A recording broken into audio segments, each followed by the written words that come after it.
Hey, soy Isra García. Bienvenido a Disrupt Everything Podcast Series. Reinventarse a uno mismo, de todas las formas posibles. Utilizar ese 1% que marca la diferencia, enmarcar la diferencia y cambiarlo todo. Experimentar, intentar diferente, prototipar, despuntar, sobresalir de uno mismo y hacer accesible lo inaccesible. Hacer en la práctica lo que en la teoría parecía imposible. Destrozar perfecto y habilitar imposible. En este podcast encontrarás superhábitos, habilidades, núcleo, ultraproductividad, la calibración, optimización y sincronización de las 4 dimensiones del potencial humano: física, emocional, intelectual y espiritual. Entrevistas a los más grandes disruptores que he podido encontrar, que conozco y a los que puedo acceder. Grandes líderes de la talla de Robin Sharma, de la talla de Seth Godin, y personas completamente fuera del molde, fuera de la caja de la caja. Espero que lo disfrutes y que resuene contigo, que lo utilices, que lo aproveches, que lo maximices y que te suscribas, le des a la campana para que cuando haya nuevos episodios te notifiquen, que le des un like para poder alcanzar a más personas. Y cualquier duda, pregunta, petición, invitado, lo que sea, espero tu comentario porque lo vamos a tener muy en cuenta y tan pronto como pueda responderé. Gracias por tú, gracias por sobresalir y gracias por encontrar el riesgo antes de que el riesgo te encuentre a ti. Vamos a ello.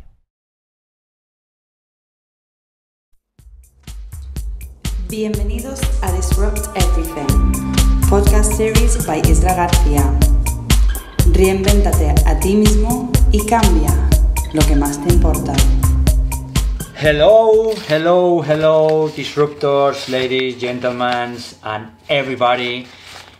Today, as I'm talking in English, you guessed, is a new disruptive podcast and a new and really special guest. Today, we have Vanessa Lengies. Lengies, yeah, right? That's perfect. That's my rusty English. Who is Vanessa Lengies? Well, I got surprised when I look in the internet. And when I look in Wikipedia, when I look series, when I look in Twitter, Instagram, check it out. Check it out. Actress, singer, dancer, I would say coach and expert. Thank you. In sexuality, intimacy, slow sex, and sexual meditation. I mean, I've been blown away these days, these last 4 days. So much that we are here now recording this podcast, this interview at almost 11 p.m. That's right, we're getting it in. We're going to make this happen. Midnight here in Santa Monica. Foreign Exchange, The Perfect Man, We Are Your Friends, to name a few films. 9 films, more than 25 shows and appearances, like American Dreams, Mediums, CSI Miami, Rules of Engagement, Castle, Second Chance. Wow! Oh, wow! Oh. And I thought, when I saw that, I said, man, is this girl 40 or 50? What an intense career. It's been a long one, and I've been very fortunate. I've been acting since I was 7. So 7 till about 3 years ago when I started to transition into being more about sexuality and more about coaching. I was acting all the time, so that's all I did in 20 plus years of life. Vanessa. Yes. Welcome to Disrupt Everything podcast series. Thank you for having me. Thank you for this opportunity to learn more about you, about your work, about your mindset, about your soul, and what you do for changing things that matters. today. I was, you know, like I have like 3 papers, and I was trying to see the best way to start, because there's so much things I want to know, and I think a lot of people that is listening this interview need to know, yeah? But also, you are the creator, if I put it this way, let me put it this way, of the S word. Yes. A documentary about a journey through your sexuality, Yes. through your sexual life. Mm-hmm.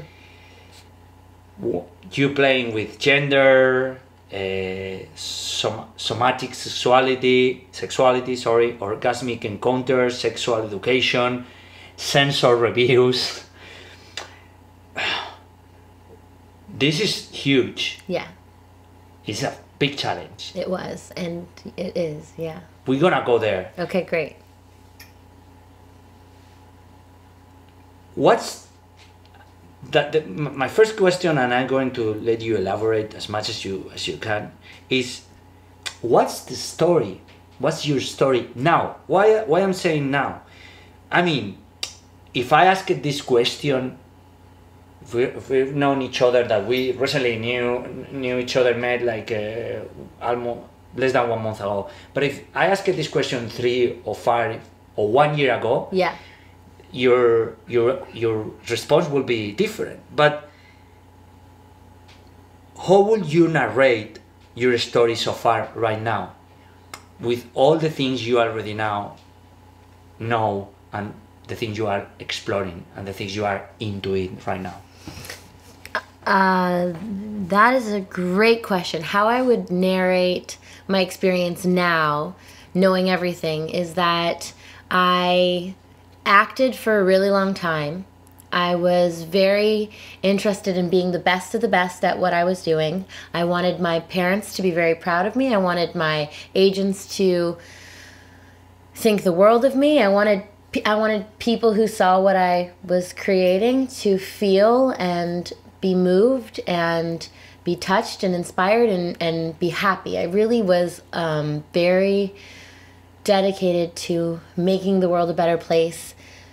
But I was a little misguided, because it was very much about how could I change myself to make you happy? Like, how can I act or perform for you, or, you know, have this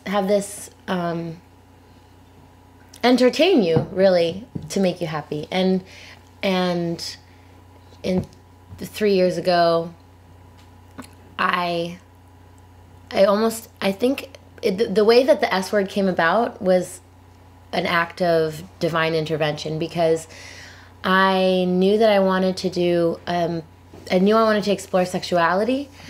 I wanted to do a docuseries on sexuality. I didn't want to do it on my own sexuality and that journey. And cut to 3 years later, in the present moment now, how I would narrate it is I'm in a relationship that I am working on every moment, every day. It's dynamic. It's based in truth, authenticity, intimacy, and I have a set of practices that keep directing me to what I found out is in here that's unique to me, that's unchangeable, which kind of saved my life in a way, because acting was definitely taking me away from who I really was and making it about who I was, who people wanted me to be, or who I wanted to be for people. And then finally finding sexuality and finding my own sexuality, and really I already knew my sexuality, but coming out about it allowed me to get more in touch with the thing that's in me that is mine. You know, that's just that thing that when I learned how to bring it out and how to share it with people, that was the proof I needed that I was lovable. It wasn't how much I could act to be lovable, or change myself to be lovable, or entertain people in order to get their love and approval. It was like a direct line to my orgasm, my sexuality, and then my work became being true to that. And then realizing that, oh, this is where my soul wants to meet people with love, if that makes sense. I don't know. For sure. You mentioned a set of practices. What set of practices are you talking about? So one of the things that I discovered in the last 4 years of my life was a practice called orgasmic meditation. And I saw a TED Talk by this woman, Nicole Daedone, and Slow Sex. Yeah, she was the author of Slow Sex, and I saw her and heard her words, and something inside of me started to vibrate, like that way that you hear something and it's like the oldest friend that you've missed, or some piece of truth that you're reading in a book and it stays in your mind, and that's what my experience with being introduced to her and this practice that she developed called orgasmic meditation. And it's pretty edgy. It's a 15-minute practice. It's a partnered practice, so you always do it with a partner. And one stroker strokes the clitoris of a female for 15 minutes with no goal. So there's no goal. And they describe orgasm in a different way than we're used to, because I think most people see orgasm as climax. And they describe orgasm as just a state of being. It's very comparable to a state of being in flow. You know a lot about flow. Yeah, so it's that place where... Got a friend who's really into it. Yeah, and so that's one of the ways that orgasm can be understood if you can't yet experience the practice. And that changed my life, because like you saw in the S word, I spent most of my life really just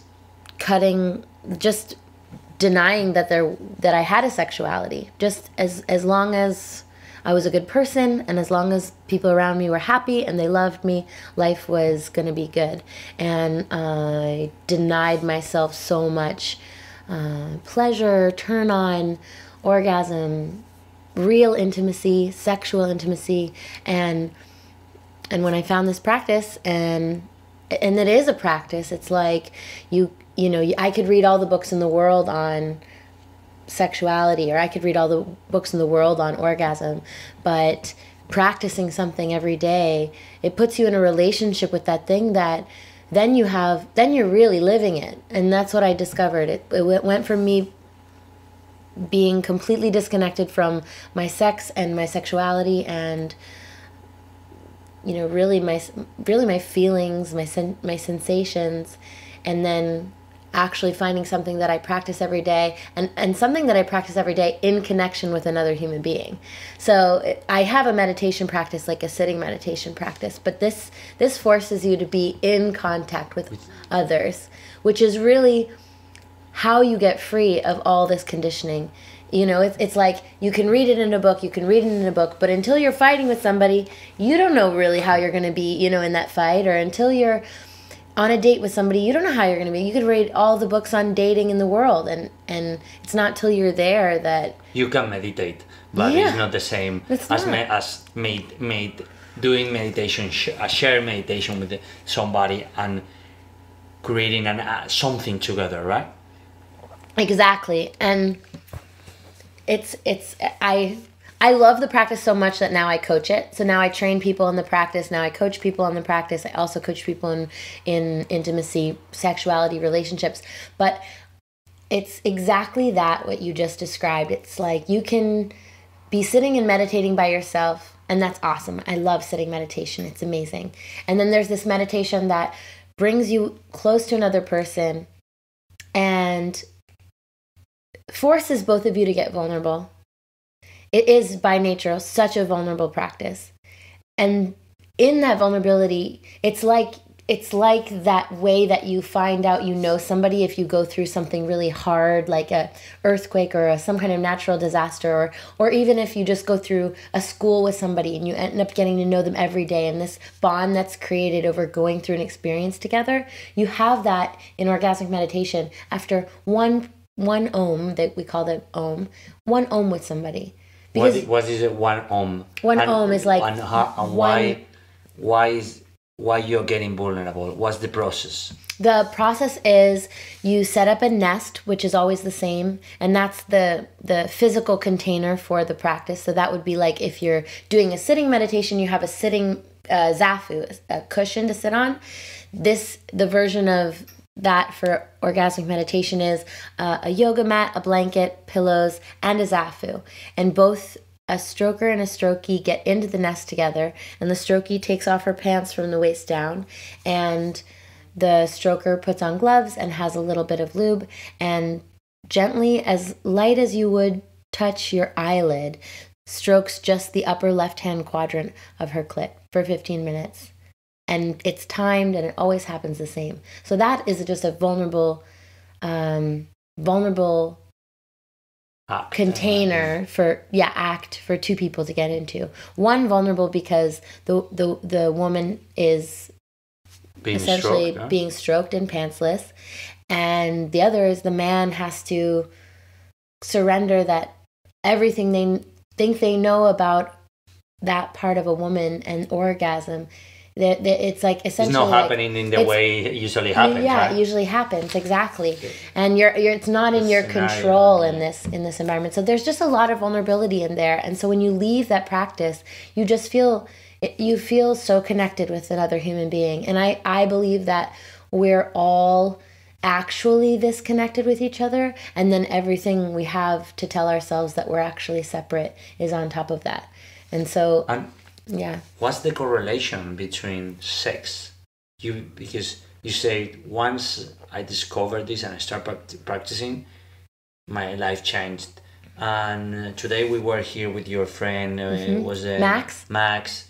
He was saying the same from a man perspective, right? Mm-hmm. And I was watching your documentary as well. I was watching the talk from Nicole. Yeah. And why this so dramatic change?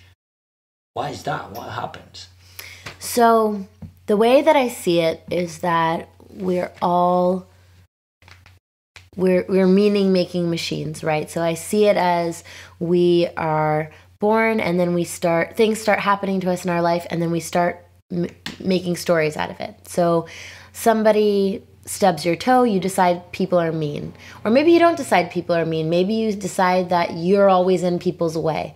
Or you decide that it's dangerous to not wear steel toe shoes. You make these decisions, and you're just making them. And we're growing older, and all of us are going on in our lives, and we just keep making decisions about the world. And then we start dating, and oh my goodness, we're making decisions about men, about women, about how we are, about how they are, about how our parents were. We've decided so many things just based on our parents' role modeling, whatever that might have been. And you grow up into an adult, and everything you think you know about sex, intimacy, dating, men, women, it's all based on your unique story and what you decided. And so I think that the people who find orgasmic meditation have so much transformation from this practice, because the practice, it's really forcing you to look at if your stories of how life is in all of these areas are true, because it's confronting already to you and the other person. Yeah, it's just confronting. People hear orgasmic meditation, I'm sure it's confronting just even by hearing what is that, And I would love to know how many listeners will they try this after listening. Yeah, to the podcast. and that's a great question. So without even doing the practice, what can people see that comes up? What stories for them comes up in the way of them and this practice? And then just look at that and be And I invite people to see what, how attached to those stories they are, and that's fine. It's totally fine, but it is, the practice is confronting, and that's exactly what has you notice your stories. And what has you notice all of these decisions you've made. And it's confronting you in the most hard and frustrating and sometimes like fearful thing, which is when you are facing the person that you love. Yeah. Or the person you want to love. Or you want to love. Or the person you have lust for. Or and there's like, it's 11:11. Just so. Wow. It's great. Synchronicity. Yeah. For example, can I ask you? Yes. If I were to say, do you want to practice orgasmic meditation? Obviously, you'd be like, okay, well, wait. What are some of the things? I say to James. Yeah, what are some of the things that come up, if you don't mind sharing? Just, I'm curious, like, what comes up? It's a good question. The thing is, I don't know what is going to come out. Okay, so a fear of the unknown. Yeah. Or a fear of... I mean, I don't know what is going to happen. I know what I'm going to feel weird and strange. Mm-hmm. Or you're going to feel strange, for sure. When it's going to be a new, I'm sure, vital experience for me. Yeah. Something I know is going to be life-changing. I love those. I feel that way. That's amazing. That's important. That's how I felt when I saw Nicole's talk, right? I felt something inside go, oh, whoa, something woke up, And when I first, the first thoughts that I had were, people can't know that I would want to do this. I was afraid that people would judge me. The next thing was, I was like, people can't just look down there for a long period of time. Like, I don't. And then I got to see all the places that I was in disapproval of my own anatomy. I realized it wasn't until this practice that I even took the time to look at my own genitals. Like 3 decades into my life. But that's not everyone's story. But there's just so many infinite blocks that we have with it's like, oh, well, I can't practice because then I'd have to ask somebody, and I realize I'm deathly afraid of rejection. That a lot comes up for people. And then you get to look up like, why am I so afraid of rejection? Is this true? Is it true that if somebody were to say no to me, that would kill me? Because that's how we feel, right? I feel this is going to be a good challenge for me in that area, in rejection. And then it's a practice. So you get to be kind to yourself and realize, oh, it's a practice. So it's like, it's just for you, right? Always, everyone says, what's in it for the stroker? What's in it for the strokee? It's a practice for each individual. It's a partnered practice. It happens in connection, but it's for the person to have a chance to look at them, look at all that stuff, and it comes up. And it comes up in a way that you could probably spiritually bypass in other practices. Meaning, like, you don't have to deal with jealousy or fear of rejection in sitting meditation. No. You don't. It's easy. It's like, if it was up to just me alone, I would not deal with all of the ugly stuff. Well, you deal here, which is even dangerous. And in the orgasmic meditation, you have to work it out. Mm-hmm. Yeah. It's challenging. And so is female orgasm. How about the male orgasm? Yeah. What's your thoughts? Well, I can tell you that my personal experience has been through the practice of Om and through getting familiar with the female orgasm, my orgasm, which is infinitely more fascinating than I ever thought. Because I just thought, you have sex so that you can try to climax. Now that's not even how I see it anymore. So my ability to feel all these different peaks and valleys and areas within orgasm has me feel a man's orgasm. It's like sympathetic. So, for example, if Jens is turned on by something, I can say, oh, hey, I'm feeling these long, sparkly tingles come up the backside of my back and through my pelvis. Are you thinking about something? And he'll reflect that he is. So we're practice partners in that way to say, oh, the more I can feel myself, the more I can feel another person. It's really fascinating. I think what I've learned too is that we have a lot of stories around climax as far as the male orgasm is concerned. A lot of climax obsession. If we have it so that if we don't climax or if there's something wrong with our climax, that means there's something wrong with us or we're doing it wrong. My mission in life is to let everybody know that they are not doing it wrong and their sexuality is not wrong and nothing is broken about them. Like that would be, if that's my impact in the world, it's just to bring that message to people that nothing's wrong, there's nothing broken about them, and that would be perfect. And how can anyone who's listening to this podcast or how can I start this journey, start this path? What's the how can I get started? Yeah, this is great. There's a company that teaches orgasmic meditation.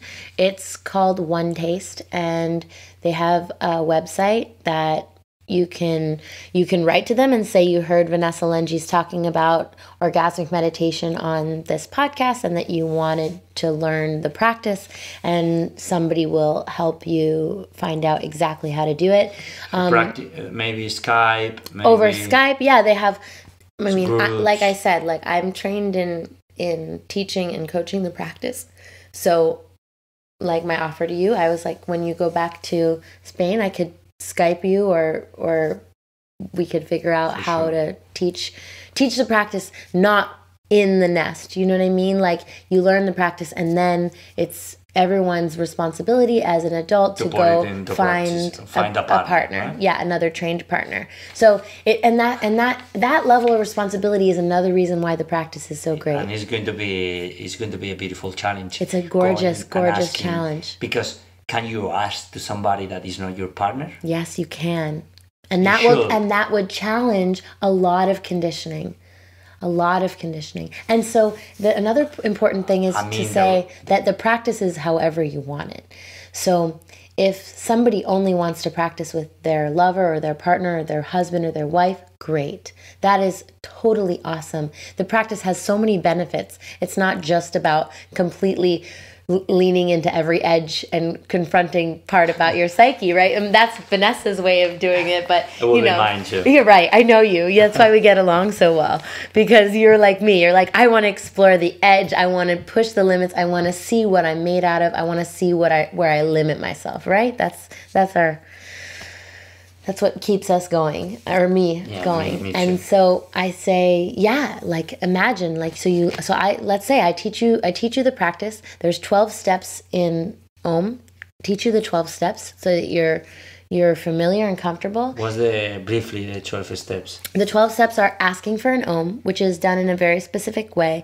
And this is a huge step because it teaches people how to say yes, how to say no, because those are the two answers to would you like to Om. And that in itself is a lesson that everyone needs. Everyone needs a life lesson. Everyone is struggling with how to say yes and how to say yes, how to say no. And they say if you're a maybe, you're a no. And it's beautiful because we realize how much there is no middle. There's no middle. You either want to because your desire is to Om with this person, or you're a no, and you don't have to explain yourself. You don't have to give a reason why. You don't have to take care of the other person's feelings, because after people are trained in the practice, we're expecting everyone to show up as an adult. And what that means is you're responsible for your experience. I'm responsible for mine. So if I tell you no and that hurts your feelings, that is for you to look at and not me to explain or make you feel better. Because that's what we are in life, where we can say yes and we can say no. And the reason we feel like we can't just say yes and no is because we feel bad for other people. Exactly. And so these are huge life lessons, huge. So that's step one. Okay. So already, you get it. There's only 12 steps, but each step has deep, deep wisdom behind it.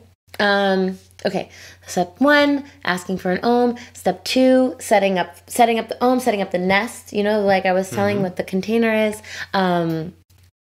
Step 3 is safe porting. So there's a way that we teach that before the stroker has any contact with the strokie's body, they verbally let them know beforehand. So I'm going to touch your thighs now before. So it's just a way that it's all practice and communication, right? Then there's a timer. You start the stroke. There are peaks and valleys throughout the om, but that's kind of something that you explain later once you started the practice, because at the beginning it's a big deal just to get in the nest. And there's adjustments and requests, adjustments and offers, and you wrap up.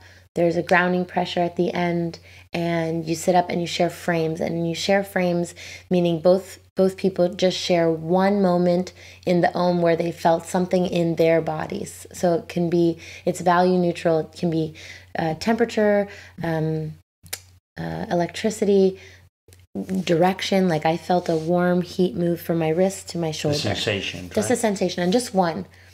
And just one. And the reason for that, well, there's so many reasons, but we have very little vocabulary for sensations, felt sensations in the body. Really? And what we do instead is we put value to them. So we say, I feel bad or I feel good.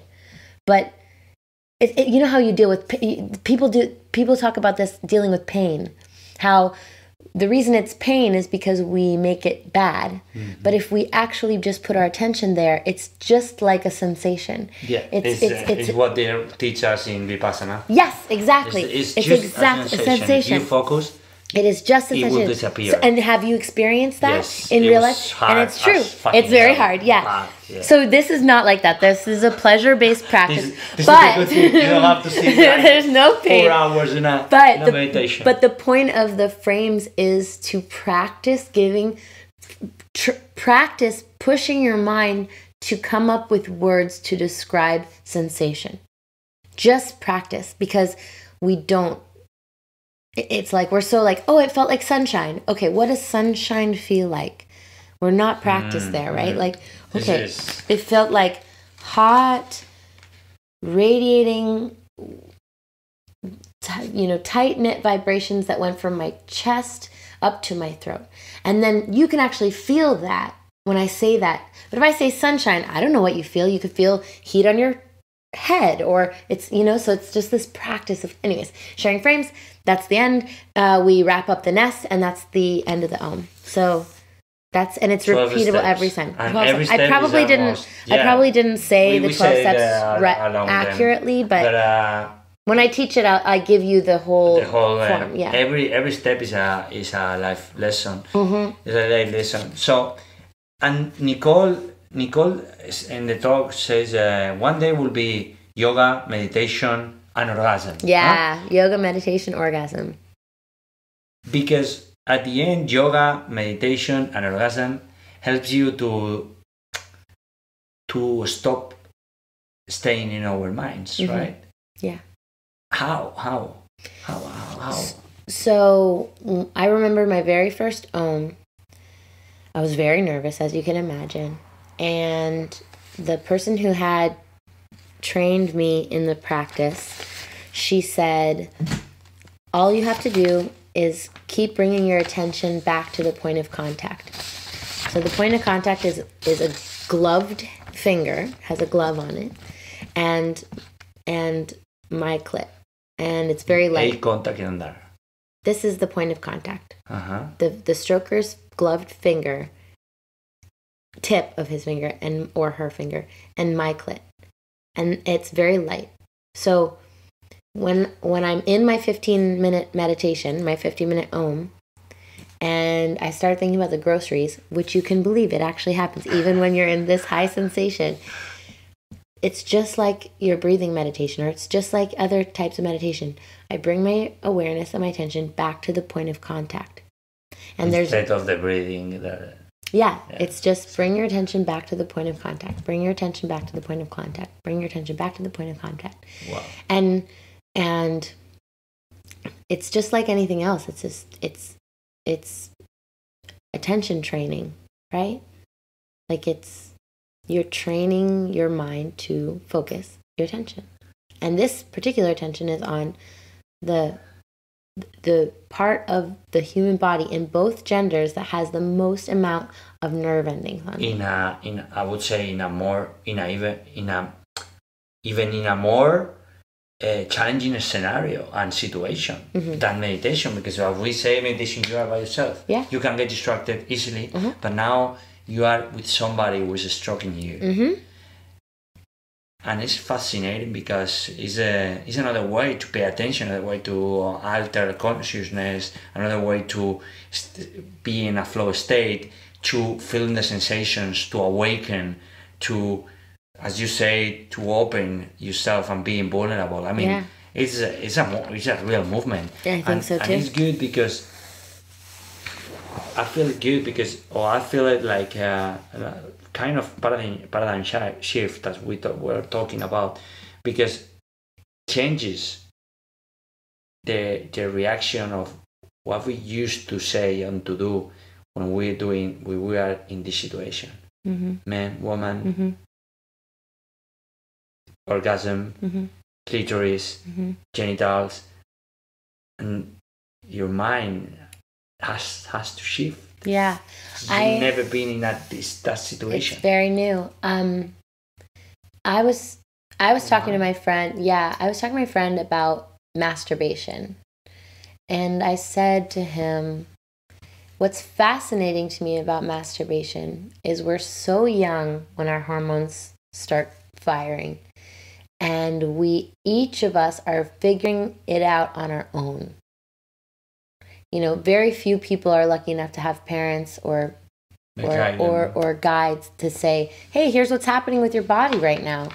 You know, so we all come up with our own ideas, you know, and then when people hear about orgasmic meditation, really the only thing that they can pull from in their mind is any idea that they have around sex already, which it isn't. So it really requires a willingness and an openness to learn something new and be open to admitting that maybe there's stuff that you don't know, and that's so hard.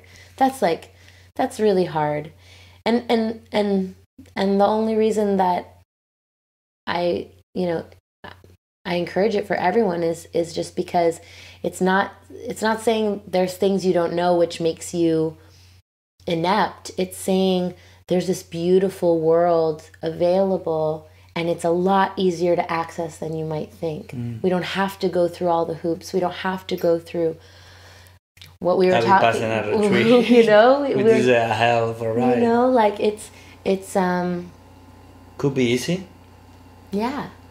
I mean, could be simple, but not easier. At least at the end, you have to work and confront and face. Yeah, it's up to your willingness, right? It's up to one's willingness. Would you say that this has been an eureka moment for you? A what? A eureka. A eureka moment? Yeah. I would say that orgasmic meditation, it saved my life, like I said earlier, and I know that sounds dramatic, but if I see the trajectory of my life the way I was going, it was so, like you saw on the S Word, on the docuseries that I made about my sexuality, that was all because I had started oming. Oming had me touch, it had me touch something that I knew was true. Like, no one could tell me it wasn't. And I had spent a whole life where everything wasn't true and everyone could tell me whatever. And I would, it was just very like, I'm an actress. You tell me who to be, I'll be it. I perform. And it's this real identity crisis, And so for me to touch something that no one can take away from me and no one gave to me, like it's always just been there. As a woman with a clit, I have a birthright to this generator. I'm a generator for electricity. Electricity orgasm, it's interchangeable words. It's like, and what we're taught, is to go harder, faster, push, get more out of it. And this thing actually opens with lighter, softer. It just like, it takes less pressure and more attention. And all of a sudden I'm like, I'm lit, I'm full of electricity, and the stroker is full of electricity and out of magic. It's like it seems out of thin air, right? And it changes something inside that provokes changes outside. Yeah. I mean, I feel like this. I hope that this is not getting too far off of what you were hoping to talk about, but I really think it wakes up some part of our intuitive coding, if that makes sense. Like, primitive. Primitive coding. I wish you could have known me 5 years ago, because you would have not been able to feel me grounded and true. I was very entertaining and I would make you laugh, I would make you smile, you'd feel great, right? But there was a disconnect with I don't know. Maybe the story that was happening in your head, the story that was happening in your soul, and the story you were living were not the same. They weren't. They were not aligned. So right. It felt something. And if you believe in, I don't know what you believe in as far as divinity or like universal laws, but the docuseries about my sexuality, it came up as if it was in direct reflection to me having found this practice, having gotten in alignment with my true soul, and something from the universe had to come in and shift things for me in a way that everything could start to line up.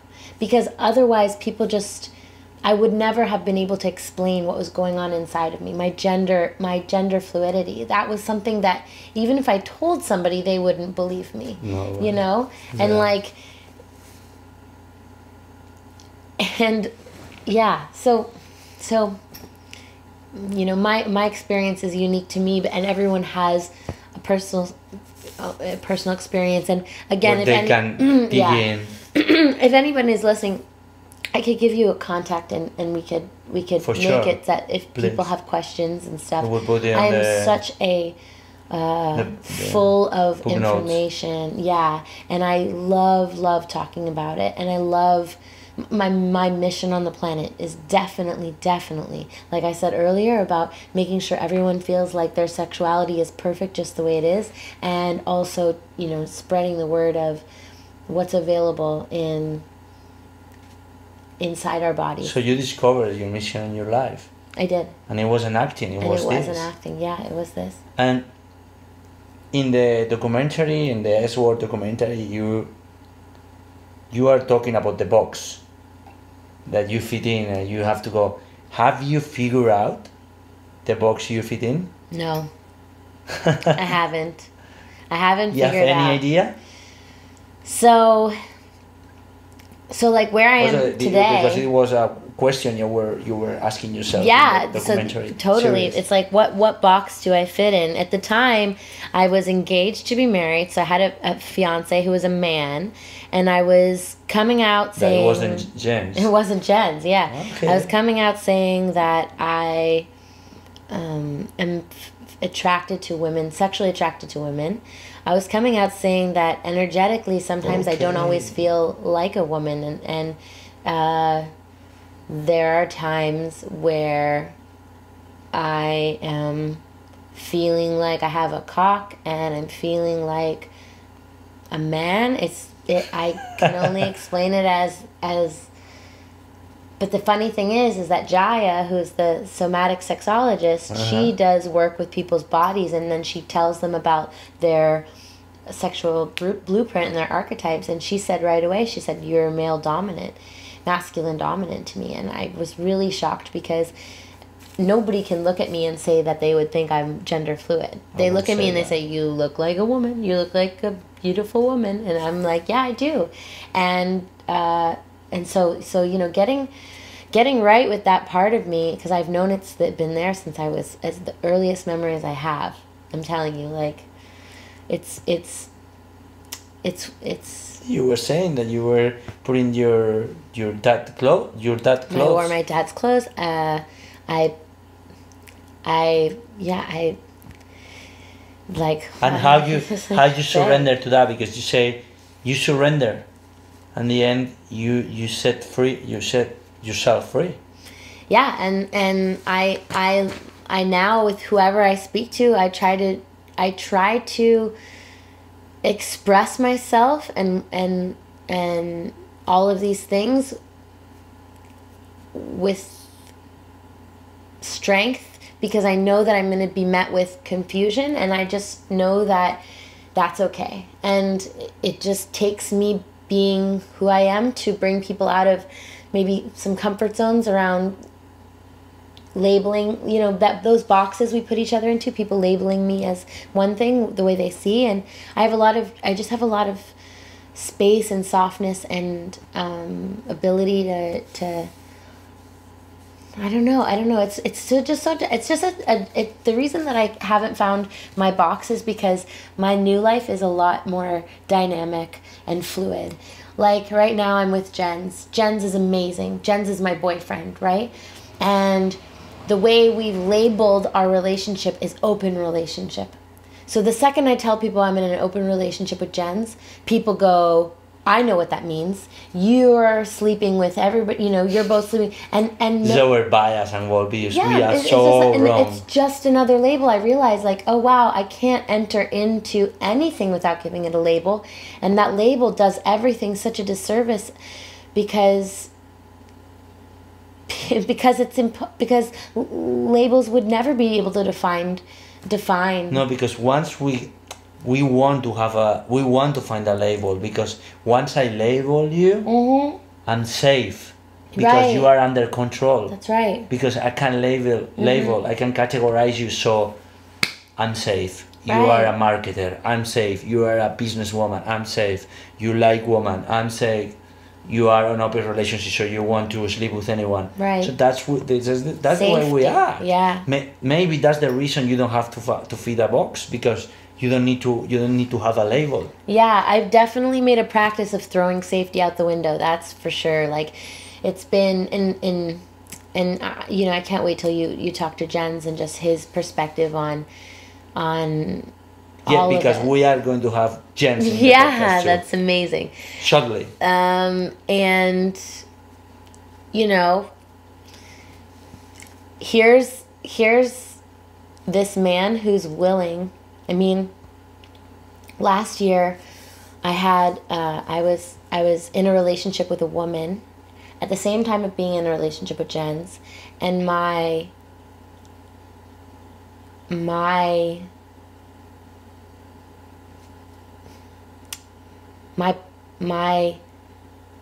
practice, I don't know of a better way to put it, but like, it was about communication. It was about staying true to what I felt inside of me to be true, while communicating with Jens, while communicating with her, and then everything that comes up and in that, you know, and like, it's the whole thing I can see from where I stand now is it doesn't really matter the label, and it doesn't matter what other people think at all. And I know that seems so true, like it seems like you tell everyone that from when they're little, it doesn't matter what other people think. But until you're actually living a life where people have a lot of judgments against the life you're living, you realize, oh, I actually have to practice not caring what other people think. Because I actually think we all care a lot about what other people think, even if it sounds good to not. When you start not giving a fuck, right, your life becomes easier, free, light. Yeah, and then when you start telling the truth about your desires, you realize you're really not alone. I'm sure a lot of people listening to this might say, oh, I'm in a relationship, but I secretly want to be in a relationship with a couple other people. And like, I'll never say that because that's terrible. And I'm here saying, you know, I am living a dangerous life where I actually have a partner who I actually share those desires with. Whether or not those desires are lived upon, whether or not whatever happens, it's not, that's too future to think about, but actually being in communication with somebody on that honest of a level, it's not easy. And when I share about it, I realize I am actually in the majority of people's hearts and bodies, because we're not sharing it. We're just not sharing it. We're just not talking about it. And we don't want to talk about it because we're scared that if we talk about it, it's going to be too true, and we're going to lose love, or we're going to scare people off, or we're going to hurt people's feelings. And, you know, I'm going to be on this side saying, take the leap. Let's talk and find our common, you know, the common place where we can learn to live with the jealousy, or we can learn about jealousy, or we can learn to explore why we're jealous and what stories we make up about, you know. It's just, that conversation is a whole other can of worms. What's the biggest lesson you've got from the S word? The biggest one.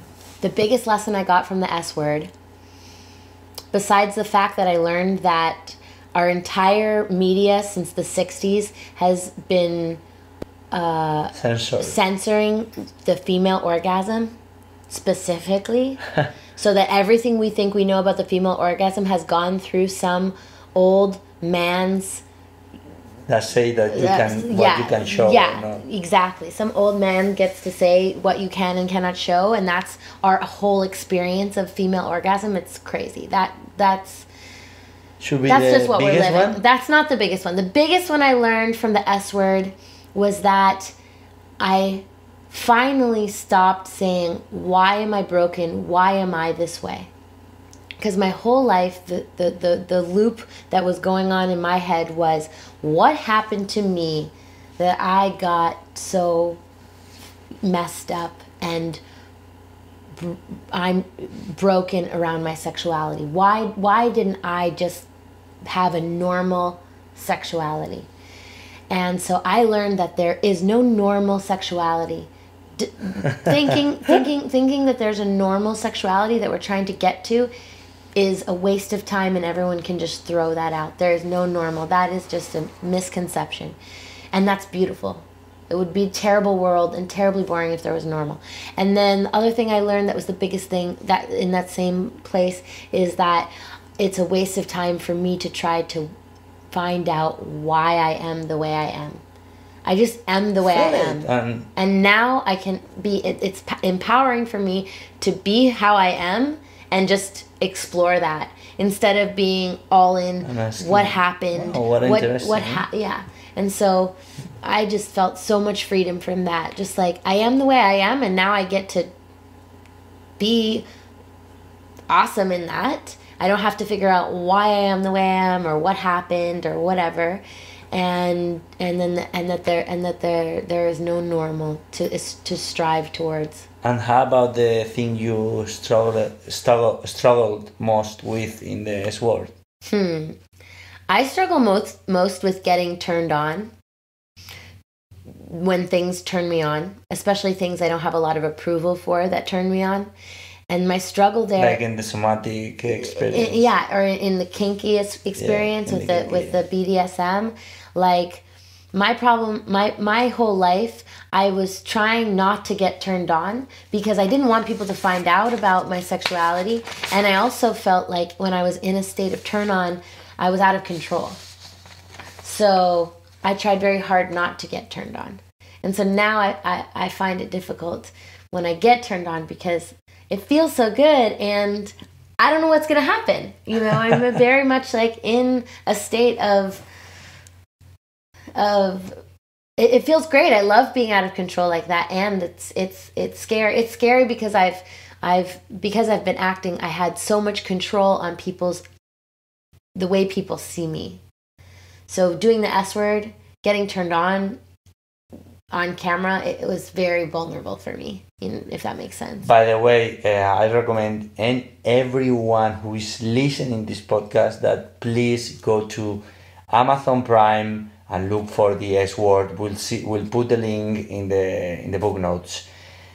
And tell me what you think. Yes, and share your desire with us in Twitter. Was your Twitter? Share with Vanessa in Lengies. Yeah, my Twitter is Little Lengies, LITTLELENGIES, and that's my Instagram. My IG too is LITTLELENGIES, Little Lengies. Where you can find also Vanessa and Twitter on Instagram. I love the quote that the drag said: "We are born naked. Mm-hmm. The rest is drag." Yeah, I even wrote in my notes because it's true. We are all performers. Since as he put it, he nailed it. He, she, whatever. Right. When we wake up, when we open the eyes, we start performing. Yeah, that's true. What's to wrap up and just like quick questions? What's been the most if you can see your storyline, and what's been the eureka or the most inspiring moments of your life, like putting it, and why? My eureka moment and why? I would say that first thought, best thought, telling the truth and sticking around to feel people's love. It's like, for me, every time I'm faced with saying the true thing, I get scared. I get scared that people are not going to love me because of it. So this has been a new thing for me, but it's like big, say my truth and sticking around and being open to what happens next and the love that comes in next. And I mean, for me, that is a eureka moment, because I used to just hide and lie and mask and fog and put up as much show in between what was really going on for me and another person. It's just like something so simple as, let's say you're upset with your roommate because they left the dishes out 3 days in a row. It's something that simple. It's something simple to say, I'm upset because the dishes were left out, and I feel like, whatever it is for you, I feel like you don't respect our space together. saying that truth of yourself and then waiting for the response. You know, it's like people, you know. No saying, not hiding. Yeah, no hiding. And that's a silly, I mean, I give a silly practical example, but that's just to show all the areas of my life that this applies to. It's just like, it's this eureka. It's like, people will love you. If it's your truth, people will love you for your truth. No matter what. You know, if it's your truth, people will love you. And then the only reason that they won't is on their side, you know. I don't know. Yeah. What's your favorite book? Oh my goodness. My favorite book is, oh man, Isra. Now you're giving me the bullet questions, and now it's midnight. And okay, I'm gonna do this right. My favorite book. First thought, best thought. Ender's Game. Ender's Game. Ender's Game. It's a sci-fi book. Mm-hmm. They made a movie out of it. Mm-hmm. But I love the book. And I love... Well, I don't want to ruin the book, but I love it. Yeah. I like sci-fi a lot. Your best movie ever? My favorite movie... Well, I have 3. Sound of Music, Zoolander, and Moana. And which movie have you enjoyed the most? Acting? I've enjoyed Stick It and Waiting. Those were my 2 favorites.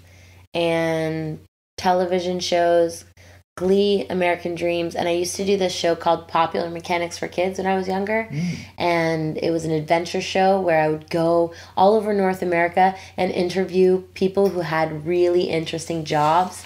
Wow. Yeah, it was the best. I loved that show. Yeah, I think you can find some of the clips on YouTube, Popular Mechanics for Kids. We're gonna put this also. Yeah, put a link, because I did some notes. fun stuff. For sure. I mean, I wanna see it. I wanna check it out for sure. Great. Vanessa, to end the podcast, well, imagine that this podcast is, I hope so, or maybe one day, is gonna be listened by, I don't know, 10 million people. Oh, I yeah. wish to. I think that's small. I think you're gonna get 50 million people. What would be your message for all of them? If you had the chance to reach, I know you reached big audiences, but what would be now your message at almost 12 midnight? Yeah, the first thing that came to my mind is just, I love you. That was just loud in my head. I love you. I love you. I love you. I love you. And then I just share. My message would be to share yourself with people. You have an impact. You have a very big impact. No matter where you are in the world, no matter what you're doing, no matter how old you are, you have such a big impact. And just share yourself. Share yourself with the person on the street corner tomorrow. Share yourself with the next person you make eye contact with. Share something. And just the magic of that is A, it keeps us all connected, and B, you know, you make a difference. Yeah. I don't think we can end this podcast with a better message. Good. Thank you for this. This was very special. Like, for me, very special. No, thank you. Thank you. Thank you for you. That's amazing. Thank you for what you are adding to the world, which is amazing. I'm not gonna add anything else because we ended up so. You're gonna have to do a follow-up podcast when you learn how to own. Of course, hell yes. I can't wait.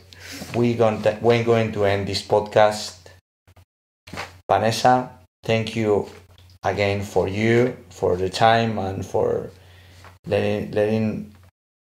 for giving us this opportunity to learn more about your life, about what you're working on, or what your vulnerability, what your passion, your mission, and also sexuality, intimacy, orgasmic meditation, slow sex.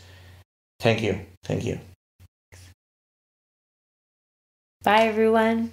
Bye, everyone. To just listen, Vanessa, I always say, Lengies. Yeah, Vanessa Lengies. Lengies on Disrupt Everything podcast series. And this is it.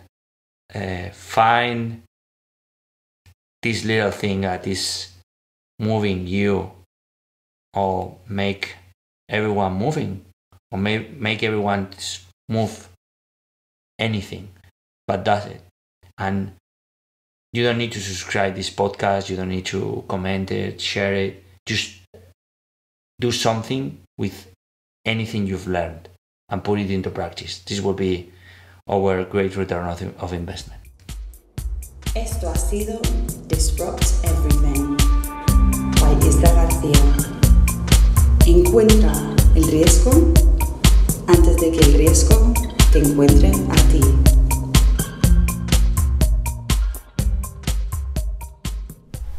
Hey, gracias por llegar hasta aquí, por escuchar este podcast, ver este vídeo y sumarte a la liga del 1%, esa que marca la diferencia en el 99% restante. Gracias por tú, tal y como eres, tal y como ocurres. Te reto y te incito a que utilices una sola cosa de lo que has escuchado, visto en este podcast para tu vida, para impactar, para servir, para jugar, para practicar, para amar, para vivir, que es para lo que estamos aquí. Trabajar con excelencia, sí. Producir con excelencia, sí. Pero vivir con excelencia. Si esto ha resonado contigo, te espero en los nuevos episodios. Te espero en la Liga del 1%, la comunidad que poco a poco voy a empezar a construir con